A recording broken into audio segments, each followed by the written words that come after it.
back in front of a camera again. It's been, I believe, 2 months? Forgive me? I tried to tell you guys, but a lot of you don't have, like, Twitter, Tumblr, or whatever, so for those of you who do not have those social networking sites in which I explain to myself, allow me to explain myself yet again. I took a ridiculous amount of credits last semester, which was such a mistake. I took a new job with new hours, went to school 24/7, got engaged, twinkle twinkle, and I'm getting married February 28th, so I've only got 2 months to get all this ish together, and there's these lists, and, you know, dress shopping, and there's all this stuff I've just had to accomplish, and then, before I knew it, the holidays were here, and, you know, I've got 8 brothers and sisters, and 2 lovely parents, and a lot of friends to shop for, and take care of, and hang out with during the holidays. Basically, I've just been really, very truly busy. Not fake busy, like, oh no, I'm just on Pinterest looking at, you know, chicken soup recipes. Truthfully, sincerely, probably the most busy I've ever been in my college life, which is saying a lot. But anyway, you guys have been demanding it of me for the past several weeks again. Sorry, so I am going to give you an unedited, just uncut review of Catching Fire, the movie, not the book. We're way past that.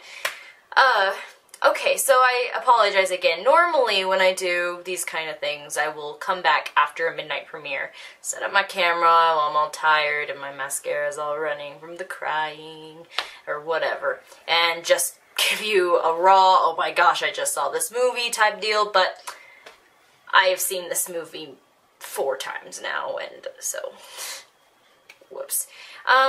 Like I said, busy. The minute I got back from the Catching Fire premiere, I fell asleep, so, and then I just kept, you know, getting busier and busier, but anyway, you get it, I was busy, there we go, we're all done with that, but I'm here to deliver, because I love you, and I loved this mother flippin' movie, okay? Just allow me to tell you how much I loved this movie. Oh. It has been a while since I've been on camera. I'm a little nervous, I will admit to it. I feel like I'm a little bit rusty, so you'll have to forgive me that too. You have a lot of things to forgive me for. I suggest you make a list. Kind of just work your way down if you can. Appearance, check. That sweater, check. The hair, maybe later. Taking a 2-month hiatus, check. Sorry.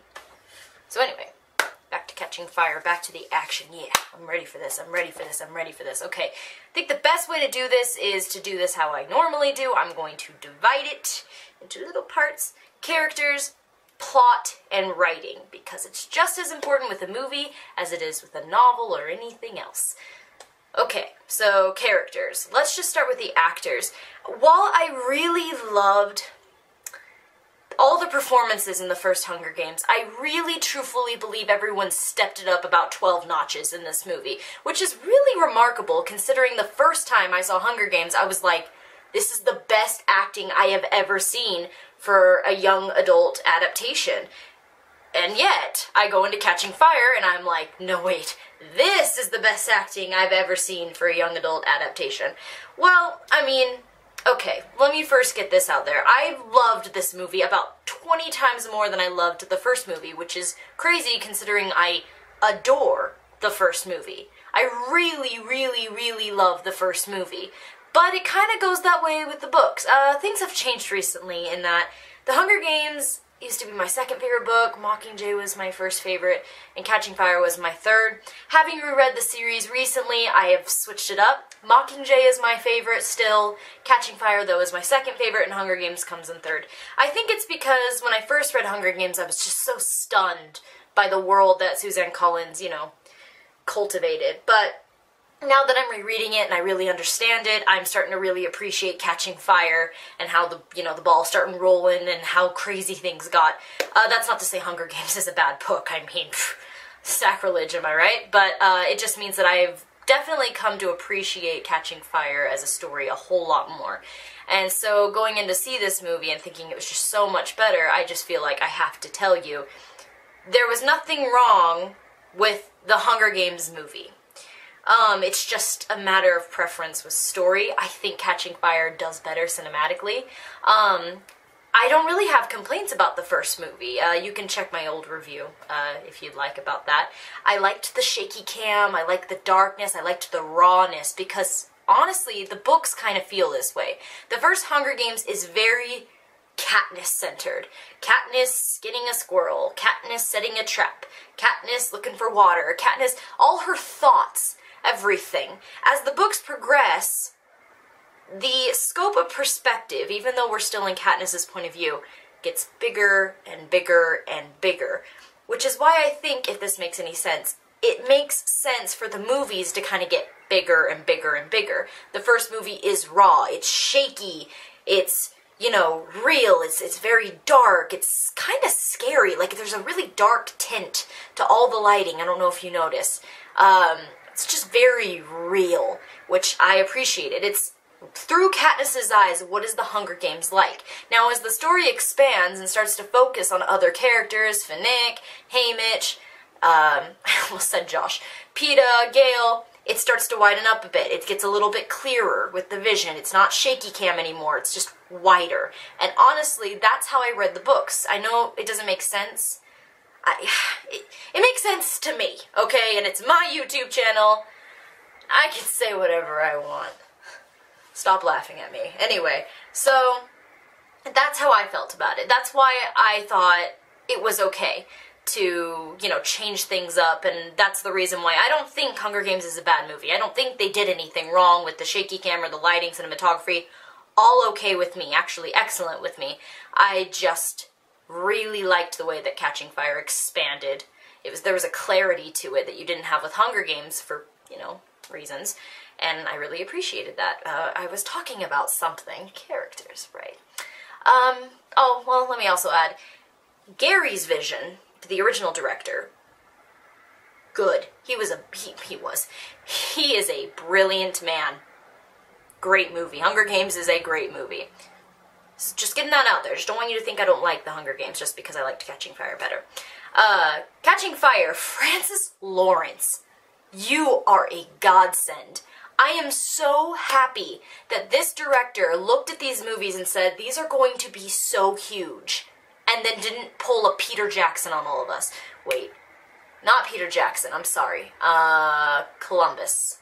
Yes, sorry. Whew, Peter Jackson, oh my gosh, I'm sorry. I love you, Lord of the Rings. Okay, you're great. I didn't mean to say that. I was thinking Percy Jackson, because the Percy Jackson movies are horse poop, and the guy who directed it was Chris Columbus. And he did okay with Harry Potter and stuff, he just terrible with Percy Jackson. Anyway, I do this. I go off, which is a sad thing, because I am not going to edit this video. Who knows how long it's going to be. I'm sorry. You can add that to your checklist too. I am so sorry for the length of this video. Love me. Anyway, I was saying something. Oh yeah.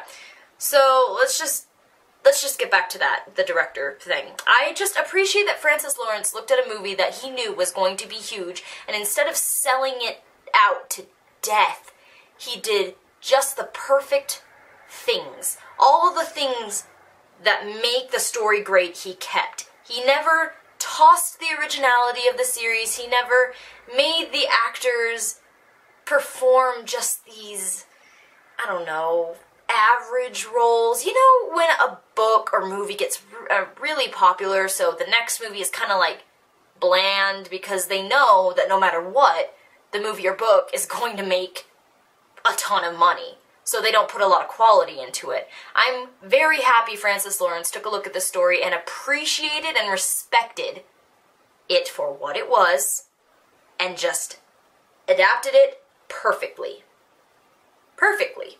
I mean, I'm sure there was a regard with money there. I'm not going to say nobody thinks of money, but it seemed like he cared more about the story and the characters than how much money he was going to make. Or, I mean, I don't know, he made the educated decision.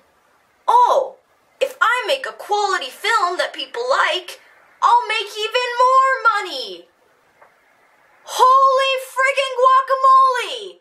Why is this something that directors just don't understand ever? I'm looking at you, Chris Columbus. You don't think that Percy Jackson would have made such bank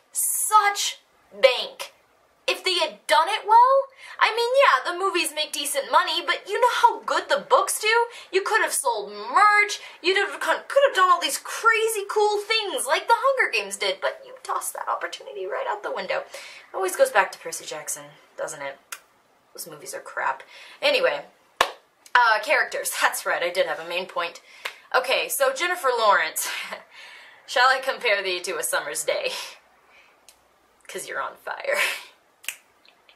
Hey, catching fire pun anyway. Jennifer Lawrence is a fabulous and unique creature in the film industry. She shines. She really does. Every supporting actor in this movie is wonderful. I think my second favorite was probably Finnick. It was going to be Woody Harrelson, who is wonderful, but Sam Claflin did so well. Like, surprisingly well. I knew he'd do good, but I didn't know he would do fantastically. Back to that in a second. Jennifer Lawrence just steals the show. She captures the most raw emotions, and I am convinced half the time that she is actually feeling it. In the Jabberjay scene, when she's covering her ears and just screaming and screaming, it's like, you know, there's a difference between actresses who try to look pretty, you know, when they do stuff like, oh no. Jennifer Lawrence doesn't try. Because that kind of emotion isn't pretty. It's scary. And she accepts this as a reality and shows us what this emotion looks like. It's a mirror image. We've all felt pain. We've all suffered. We've had sadness. So what we're seeing on the screen is something that we've experienced. Even if we've never experienced the situation that brought her to this, we understand. And that's what makes a good actor, honestly. She's incredible. I could go on and on and on. The last 10 seconds of this movie alone is Oscar worthy. Just the look she gives the camera is just, I got shivers down my spine. Like, oh my gosh. Oh, holy crap, that's amazing. It's, how could you take my breath away like that in 10 seconds? Tell me how. That's amazing. That's not to say the other actors weren't also fabulous. Josh Hutcherson, top notch. Well done. Also very surprised because I liked him in the Hunger Games, as well as Gale, actually. I'll go ahead and pair them together. But I wasn't, you know, I mean, like, super stoked about him. Like, yeah, you guys did really well. I don't think anyone would have done better. But this time around, I'm just like, you're Peeta. You're Gale. You are Gale, and you are Peeta. Like, you walked out of that book, and you are Gale and Peeta. So, I don't know what was different this time around. I don't know if it was a directorial thing or writing. I like to attribute it to writing. Writing makes a heck of a difference in movies. I find it funny that people blame directors for bad movies more than writers.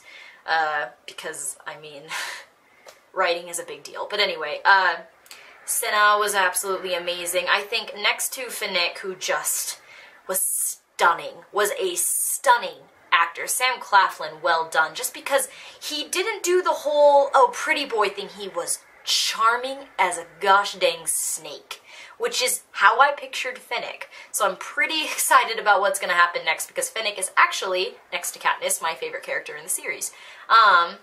Haymitch was amazing. Effie was amazing. Just all the supporting actors and actresses.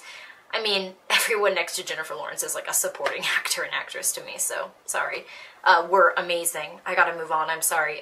Plot. I mean, it was taken straight from the book. They literally ripped the spine out of the body that is the book and just stuck it on this film. That was a little bit morbid. I apologize. Add that to the list too. I have no complaints because it was literally 100% exactly like the books. Things that they didn't have, like Madge, which I don't understand why that's that big of a deal. Why is Madge such a big deal to you guys? She's literally like the smallest part of the book, but I mean, hey, anyway, like where Madge wasn't, they made up for it just seamlessly. It didn't feel like anything was missing. I watched the movie and I was like, I don't remember if anything else happened. I don't know if I'm missing anything. It felt completely and perfectly integrated with the storyline written in the book. So plot was excellent. Writing, almost word for word, which is, in a word, impressive. I feel like those who write book-to-movie adaptations have a real problem. I don't know what it is. I feel like it'd be easy, because, I mean, your dialogue's right there. I mean, just pick and choose the important ones and stick them where they're supposed to go. Stick with the plot. I don't understand. Like, what is so difficult? I guess it's a little bit easier with Catching Fire and The Hunger Games in general, because these books are pretty short. Mockingjay will be a little hard because the story is a little more expansive, but I still think it'll be okay, especially because they're doing a part 1 and part 2, which is so smart. But anyway, it's pretty much word for word, and the parts that aren't word for word are very nearly close. So, writing, excellent, brought me to tears. I cried. Well, I don't really cry. I teared up a few times. The first time was when Effie was saying, I'm so sorry and I'm so proud of you guys. I mean, that's massive character development right there for Effie, who was so excited in the first one to let him go off and die fabulously in an arena. I cried when she got up and talked about Rue, and it showed a shot of her mom crying and the sisters and the brother. Oh, gosh. It hurt. It hurt my heart a lot. And then there was one other part, and I don't remember what it was. I think it was the part where,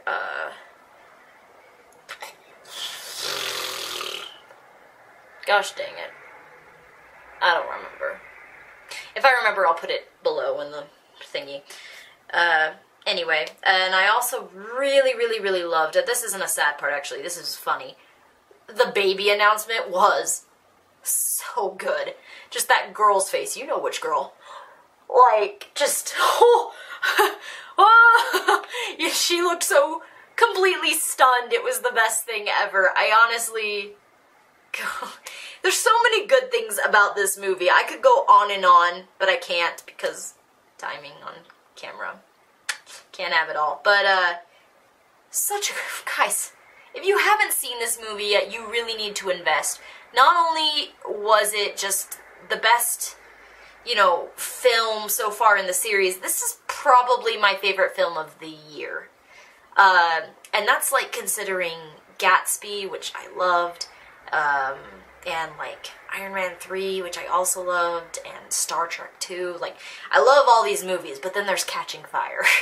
And it's just got its own little pedestal, and all the other, you know, movies just kind of, you know. So, you need to see this movie. You need to do this. There was a lot of thought, effort, and hard work put into this movie by the actors and the crew members, the directors, the writers, just so much. And I know they're probably never going to see my video, but I feel like I should give them my thanks, because we fans are a very dedicated breed. We appreciate, not that our story is being taken into the theaters, but that it's being respected. We don't mind, or at least I don't mind, when books I love get popular and make lots of money. I mean, good for the author, they deserve it, they're getting recognized, it's great. I just want you to respect the story that I love. I want you to read the story, understand how beautifully written it is, and how unique and good, and just how much hard work has gone into the story. I just want directors and writers and actors and actresses and crew members to respect it. That's all I ask for. That's all I ask for. Don't trash a novel I love. That's me speaking for a lot of people. I know a lot of you feel the same. So that's what sets The Hunger Games, just both those movies, apart from a lot of other book-to-movie adaptations. There's a lot of respect in there for a very powerful and motivating story, and a very, very powerful and motivating heroine. And I appreciate it. I appreciate all the hard work that went into this movie. I honestly do. It was fantastic. Very well done. And I am very, very pleased. Mockingjay comes next. Bah! This is my favorite book. Nobody likes this book, but this is my favorite book. In my opinion, it is the most accurate portrayal of love, death, and war that has ever been written in young adult fiction. Yes, I said it. Ever in young adult fiction. You can go ahead and toss other examples at me, and there are good examples. But Mockingjay is the best example. People die, just for no reason, because they're there. It doesn't matter how good you are. It doesn't matter how main of a character you are. It doesn't matter how much a fan base loves you. People die. And it hurts, but I respect it. Except for Finnick. That was uncalled for. Ooh, spoiler. I'll go ahead and put a spoiler disclaimer. I know you guys hate those. Whoopsie. Guys, I'm getting really nervous. The part with Peeta in the books, with Mockingjay, made me really just upset. That was the most upsetting part of the entire series, was seeing this sweet boy, this sweet character that you love so much, just become this awful and suspicious human being. And it hurts. It hurts, and I'm scared to see it, and I'm scared. I'm very scared. So anyway, this was fun. It's been a while since I've been in front of a camera, and it feels good to be home in my little swivel chair. I've said a lot. I'm sorry. Put that on the list. This is a long list. Just comment below. I want to hear what you liked best. Tell me your favorite scene, your favorite character, what you liked, you know, in Jennifer Lawrence's performance. What do you like in Josh Hutcherson's performance? I want to hear from you, what was your favorite Snow moment? Because I loved President Snow. I can't believe I didn't mention that. Are you excited for Mockingjay? What are you excited to see in Mockingjay? If you say Finnick's death, I will hunt you down. I will do it. Look in my eyes. And just talk to me. It's been a while, you guys. How you doing? This movie was so good.